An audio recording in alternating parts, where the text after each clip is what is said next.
자, 우리 5학년 친구들 이제 1단원 마무리 시간이 되었습니다. 임진왜란과 병자호란을 겪은 후 조선 사회에서는 많은 변화가 일어났습니다. 상공업과 농업기술이 크게 발전하면서 경제적으로 부유한 상민들이 늘어났고, 한편으로는 경제적으로 몰락하는 양반들도 생겨났죠. 그 결과 신분 질서가 혼란스러워졌답니다. 경제적으로 여유 있는 서민들이 늘어나면서 서민 문화가 발달하였는데요. 중국을 통해 들어온 서양 문물과 서학이 조선 사회에 새로운 영향을 끼치기도 하였답니다. 또한 당시 사회 문제와 백성들이 겪는 어려움을 해결하기 위해서 실학이 발생하였죠. 자, 이번 시간에 우리는 1단원 내용을 정리해 보도록 하겠습니다. 자, 그럼 다음으로 넘어갈까요? 영조, 정조 두 임금이 다스리던 시기를 거치면서 조선의 문화와 학문은 크게 발전하였습니다.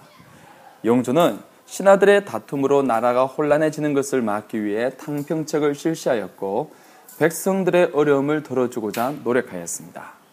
뒤를 이은 정조는 학자들이 학문 연구에 열중할 수 있도록 규장각을 세워 학문을 장려하였으며 계획 도시인 화성을 건설하였답니다. 또한 농토를 개간하여 백성들에게 나눠주었고, 상인들이 장사할 수 있도록 하였습니다. 그리고 거중기 농노동의 과학기구를 이용하여 성곽던 여러 건물을 지었는데요. 1997년 유네스코는 화성은 뛰어난 과학적 특성을 골고루 갖춘 근대적 건축물의 모범이며 성곽의 여러 건축물이 각각 예술적인 모습을 지니고 있다고 평가하면서 세계문화유산으로 지정하였답니다. 조선은 농업을 중요하게 생각하여 농업을 발전시키기 위해 많은 노력을 하였습니다. 조선 후기에 모내기법 등 농업 기술이 발달하고 새로운 작물이 재배되면서 상공업도 같이 발달하였습니다.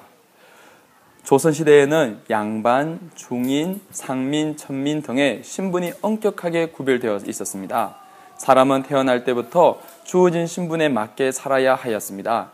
그러나 조선 후기에 경제 생활이 변하면서 신분 질서가 무너지기 시작하였습니다. 즉, 농업 생산량의 증가와 장시의 발달로 부유한 농민들 중 양반이 되는 사람이 생겨나면서 조선의 신분 질서는 변하기 시작하였던 것이지요. 조선 후기에 농업 생산량이 늘어나고 상업이 발달하면서 경제적으로 여유 있는 서민들이 생겨났습니다. 이러한 서민들이 문화와 예술에 관심을 갖기 시작하면서 새로운 문화가 생겨났는데요. 당시 사람들이 즐겼던 문화에는 판소리, 달놀이, 사설시조, 한글소설, 민화 등이 있습니다. 17세기 무렵 조선은 당시 중국에 머물렀던 서양 선교사들을 통해 서양의 새로운 문물을 접할 수 있었습니다. 서양 문물과 함께 새로운 종교도 전해졌습니다. 천주교는 서양에서 전해지는 학문이라 하여 서학이라는 이름으로 연구되다가 일부 사람이 신앙으로 받아들이면서 종교로 전파되기 시작하였습니다. 조선 후기에는 실생활에 도움이 되는 학문을 연구하는 이들이 나타났습니다. 그들은 백성이 잘 사는 나라를 만들기 위하여 제도를 개혁해야 한다고 주장하였습니다. 우리의 역사와 문화에 자부심을 갖추고 우리 것에 대한 연구를 활발히 하는 이들도 있었습니다. 사회개혁에 대한 의지는 농민들에게도 나타났습니다. 두 차례의 전쟁과 세도 정치로 생활이 어려워진 농민들은 개혁을 요구하는 움직임에 적극적으로 참여하였습니다. 지방관리가 지켜야 할 도리를 밝힌 정약용의 목민심서, 사회개혁에 대한 폭넓은 주장과 서양 문물에 대한 적극적인 수용 입장을 밝힌 이익의 성호사설, 유영어는 반개수록을 통해 토지제도의 개혁을 주장하였으며 박지호는 청나라 여행기인 열하일기에서 상업을 권장하고 새로운 문물을 받아들일 것을 주장하였습니다. 즉, 오늘날 사람들이 진실로 오랑캐를 물리치려면 중국의 옛 문물을 모두 배워서 우리의 풍속의 어리석음을 먼저 고쳐야 한다.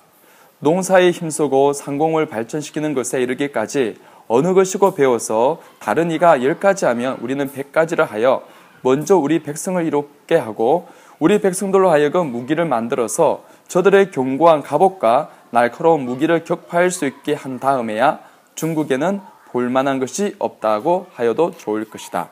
11일 중의 내용입니다. 조선시대에는 전국 지도, 지방의 각 군과 현해 지도 중 매우 다양한 지도가 만들어졌는데요. 김정호는 오랫동안 쌓인 지도 제작의 기술과 지식을 바탕으로 하여 대동여지도를 제작하였습니다. 지금까지 조선 사회의 새로운 움직임에 대하여 함께 정리해 보았습니다. 자, 주말 잘 보내시고요. 다음 시간에 또 함께 보아요. 꼭 한 번 더 들어보고 클래스팅에 댓글, 좋은 질문 남겨주기 바랍니다. 안녕.